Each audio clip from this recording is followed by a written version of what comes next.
अस्सलामुअलैकुम my YouTube family, hope you all are fine. Welcome to my channel. अगर आप मेरे चैनल पर न्यू हैं तो काइंडली मेरे चैनल को लाइक शेयर एंड सब्सक्राइब ज़रूर कीजिएगा। आज का जो हमारा टॉपिक है वो हमने लिया है from biology chapter number 1 class 9th। So let's get started. अच्छा जी स्टूडेंट्स, मैंने यहाँ पे लेक्चर जो है वो नोट डाउन कर लिया है। अब मैं आपको बता देती हूँ कि बेसिकली क्या चीज़ है। इसमें हम आज जो ब्रांचेस को स्टडी करेंगे वो हैं बायोटेक्नोलॉजी है और एंटोमोलॉजी है। ठीक है, बायोटेक्नोलॉजी क्या चीज़ है?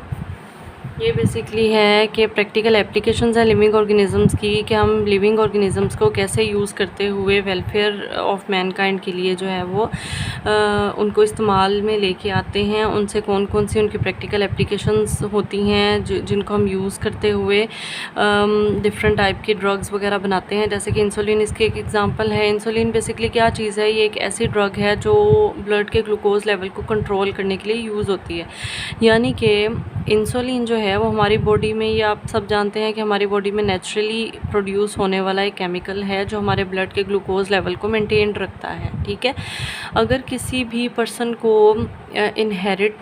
इनहेरिटेड जो है वो मिल जाए डायबिटीज़, या अगर बाद में हो जाए, तो इसका मतलब ये है कि उसको उसके ब्लड में जो ग्लूकोज़ का लेवल है वो बढ़ना शुरू हो गया है। और वो ग्लूकोज़ का लेवल बढ़ना क्यों शुरू हो गया है? क्योंकि उसकी बॉडी ने इंसुलिन बनाना छोड़ दी है या कम कर दिया। ठीक है, इंसुलिन की उतनी सफिशेंट मिकदार उसकी बॉडी में नहीं बन रही जो उसके ब्लड के ग्लूकोज़ लेवल को हाई कर सके, अप कर सके। ठीक है, अब जब ऐसा मसला आ जाएगा तो ऑब्वियसली उसको आउटसाइड सोर्स से जो है वो इंसुलिन लेनी पड़ेगी। तो ये एक साइंटिस्ट की एक बहुत बड़ी अचीवमेंट है जो इन्होंने वेलफेयर ऑफ मैनकाइंड के लिए बनाई, इंसुलिन लिविंग ऑर्गेनिजम्स को ही यूज़ करते हुए। तो ये जो सारा प्रोसेस है इसको हम बायोटेक्नोलॉजी का नाम देते हैं। ठीक है जी, उसके बाद हमारे पास नेक्स्ट ब्रांच आ जाती है एंटोमोलॉजी। एंटोमोलॉजी बेसिकली क्या चीज़ है? इंसेक्ट्स हैं, स्टडी ऑफ इंसेक्ट्स हैं। ठीक है, यानी कि आंट्स हैं, मॉथ्स हैं, उसके अलावा हनी बीज़ वगैरह भी इसमें आ जाते हैं। ये सब इंसेक्ट्स की कैटेगरी में ही आते हैं। इंसेक्ट्स की मॉर्फोलॉजी क्या है, इनका आउटर स्ट्रक्चर क्या है और इनका इनर स्ट्रक्चर क्या है, और वो किस तरह से सोसाइटीज़ बनाते हैं, कॉलोनीज़ बनाते हैं और अपनी वर्किंग करते हैं, इन सब चीज़ों को हम एंटोमोलॉजी में स्टडी करते हैं। जैसे कि एग्जांपल आप ले लें कि हनी बीज़ हैं, हनी बीज़ किस तरह से अपना हनी बनाएंगी, किस तरह से प्लांट से उनका नेक्टर जो है वो कलेक्ट करेंगे, उसके बाद उसको हनी की प्रोडक्शन में यूज़ करेंगी। तो इसको हम नाम दे देते हैं, स्टडी ऑफ इंसेक्ट्स को हम एंटोमोलॉजी का नाम देते हैं। अच्छा जी, अब मैं एक दफ़ा आपको सब बता दूं कि हमने कौन कौन से ब्रांचेस को अभी तक स्टडी कर लिया है। उसमें हमने सोशियोबायोलॉजी, पैरासाइटोलॉजी को स्टडी किया, बायोटेक्नोलॉजी है, एंटोमोलॉजी है, उसके अलावा हमारे पास आ जाते हैं और हमने बहुत सारी ब्रांचेस, मॉर्फोलॉजी को स्टडी किया है, एनाटॉमी को किया है, हिस्टोलॉजी है, और उसके अलावा सेल बायोलॉजी है, फिजियोलॉजी है, जेनेटिक्स हैं। और इन सबसे पहले हमने जो मेजर ब्रांचेस थी बॉटनी, ज़ूलॉजी और बॉटनी, ज़ूलॉजी और माइक्रोबायोलॉजी थी, उनको भी हम स्टडी कर चुके हैं।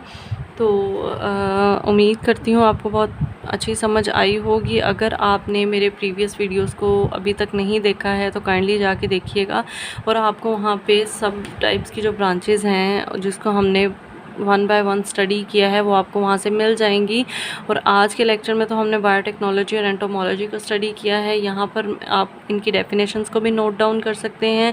इन डेफिनेशंस को नोट डाउन करने का आपको ये फ़ायदा होगा कि आप इनको जो है वो अपने नोट्स वगैरह बनाने के लिए यूज़ कर सकते हैं। अपने नोट्स वगैरह बनाएं, जो आपको डेली के डेली लेक्चर दिया जाता है, आप काइंडली उसको नोट डाउन करके उसको लाजमी तौर पे देखा कीजिए कि उसकी प्रैक्टिस किया करें।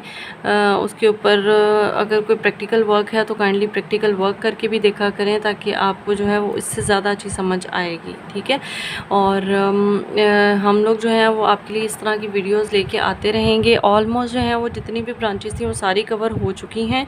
हम अपने नेक्स्ट लेक्चर में जो है वो आगे फर्दर टॉपिक को लेकर चलेंगे, जिसमें जिससे पहले मेरा ये मकसद था कि हम जो है वो ब्रांचेस को कवर कर लें, उसके बाद हम आगे फर्दर टॉपिक्स को लेके चलें। तो आप मेरे चैनल पे ज़रूर मेरे चैनल के साथ इन टच रहिएगा, ताकि आपको कमिंग वीडियोज़ जो हैं वो मिलती रहें।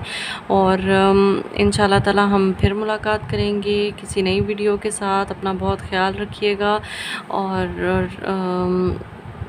अपना फ़ीडबैक ज़रूर दीजिएगा। टिल देन अल्लाह हाफ़िज़।